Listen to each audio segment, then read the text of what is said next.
Domā par to, ka kāds tunelis varētu izlidot no vietas.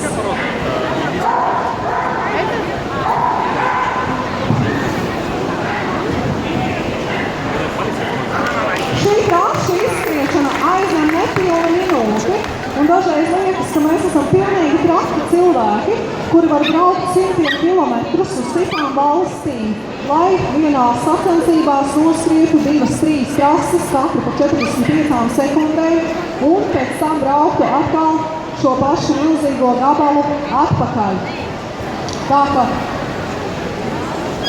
sportisti ir traki cilvēki, bet šis trakums sagādā prieku gan cilvēkiem, gan suņiem, kas ir tāds pats azarts kā makšķerniekiem sēdēt stundām ilgi ezera vidū, vai tiem, kas stāv kalnos un riskē ar savām dzīvībām azarta ziņā, kas neatšķirās ne ar ko.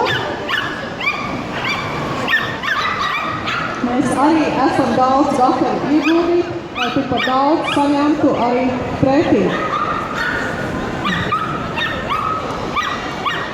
Un, protams, šis pozitīvisms.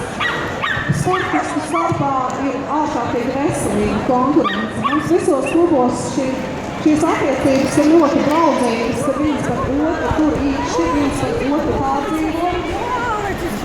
Līdz ar to arī vēl šī sociālā dzīve ir ārkārtīgi